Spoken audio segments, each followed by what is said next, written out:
आगे बढ़ो, हम तुम्हारे साथ हैं। कलेक्टर ऑफिस के सामने जय शिवाजी जय भवानी के नारे लगे। एनसीईआरटी के किताबों की कमी को लेकर युवा सेना शिंदे गट ने जताई नाराजगी। दिया ज्ञापन। नागपुर से एक बड़ी खबर सामने आ रही है, जहां क्लास 9 की एनसीईआरटी किताबों की भारी किल्लत ने शिक्षा व्यवस्था पर सवाल खड़े कर दिए हैं। एकेडमिक सेशन 2026 से 27 की शुरुआत हो चुकी है, लेकिन बाजार में नई एनसीईआरटी टेक्स्ट बुक्स उपलब्ध नहीं हैं।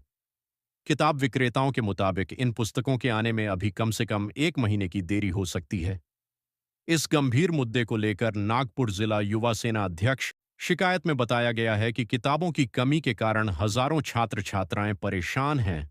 कई सीबीएसई और प्राइवेट स्कूलों में पढ़ाई प्रभावित हो रही है। स्थिति और चिंताजनक तब हो जाती है जब कुछ स्कूल पुराने सिलेबस की किताबों से पढ़ाई करवा रहे हैं, जबकि कुछ प्राइवेट संस्थान छात्रों पर अतिरिक्त गाइड और महंगी किताबें खरीदने का दबाव बना रहे हैं। इससे आर्थिक रूप से कमजोर परिवारों पर अतिरिक्त बोझ पड़ रहा है।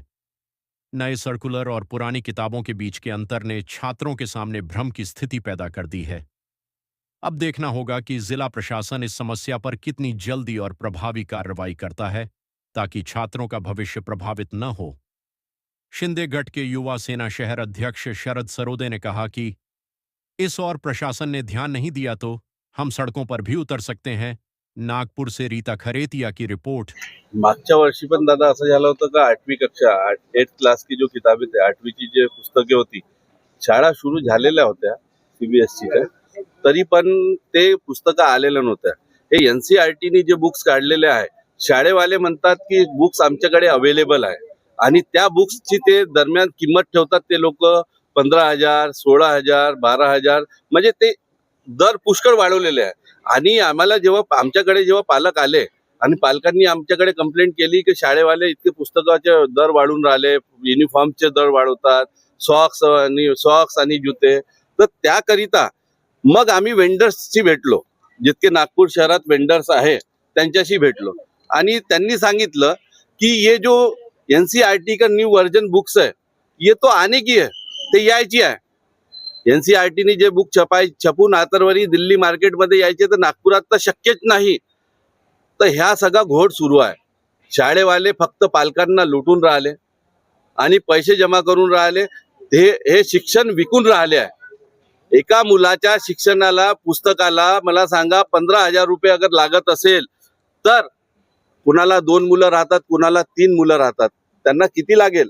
आणि स्कूल मग शाळेचा खर्च, ऍडमिशन फीस आणि त्याच्यानंतर मग बुक्सच्या झाल्यानंतर मग ऍडमिशन फीस राहते, मग बसची राहते। म्हणजे एका मुलाला दरवर्षी सुरुवातीतच पुस्तकं घेताना 50,000चा खर्च लागत असेल तर कुठं ना कुठं शिक्षण व्यवस्था हे विकली जात आहे आणि सामान्य माणसाच्या खिशातून हा डाका टाकून राहिले। त्याचकरिता आम्ही हे निवेदन साहेबांना दिलं आहे। साहेबांना, कलेक्टर साहेबांना, जॉईंट कलेक्टर साहेबांना आम्ही समजून सांगितलं आमचे जे मुद्दे आहे। कारण की आता जे शाळा सुरू होणार आहे, तुम्ही बघत असाल आता एप्रिलमध्ये शाळा सुरू होईल। जे शाळा सुरू होईल, पुस्तकं शाळेमध्ये आलेलेच नाही 9th क्लासचे, तरी पण ते लोक शाळा सुरू करत आहे। तर जे शाळा सुरू होणार आहे ते मग का मागची जे कोर्स आहे, जे आता पुस्तकं रिजेक्ट केलेली आहे गव्हर्नमेंटनी आणि नवीन पुस्तकं न्यू व्हर्जन, त्याच्यामध्ये नवीन इतिहास काही लिहिलेला असेल, सगळं काही असेल, तर ते शिकवेल की हे मागचं शिकवेल?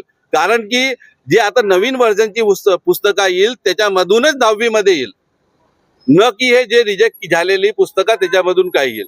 तर त्यासाठी आमच्या सगळ्यांना निवेदन, कलेक्टर साहेबांना निवेदन होतं का दरवर्षी पालकांना हा छळ केला जातो। कारण की जो शिकणारा मुलगा राहते तो एक उन्हाळ्याच्या सुट्ट्यामध्ये आपलं पुस्तकं घेऊन रिव्हिजन करतो। कारण की मग नंतर 6 महिन्यानंतर त्यांचे मग क्लासेसमध्ये असं राहते, 6 महिन्यानंतर ते रिव्हिजन करतात, तेव्हा जाऊन त्यांना मार्क्स कव्हर होतात। नाहीतर तुम्ही बघत असाल आता ट्युशन क्लासेस जे आहे ते लाख रुपये ट्युशन क्लासेस घेतात। तर हा शिक्षणाच्या मागे गोरखधंदा कुठं ना कुठं बंद झालेला पाहिजे। यासाठी युवा सेनेने हा पाऊल उचललेला आहे आणि कलेक्टर साहेबांना निवेदन दिलं की कुठं ना कुठं हे जे आहे अंधारात लपलेली बाब ही उघड झाली पाहिजे। जे शाळेवाले जुन्या पुस्तकांनी शिकवत आहे त्यांना कुठं ना कुठं आता थांबवलं पाहिजे, त्यांना स्टॉप केलं पाहिजे, इथनं पत्र गेलेलं पाहिजे का नवीन व्हर्जन जेव्हा येईल त्याच पुस्तकातून तुम्ही शिकवा।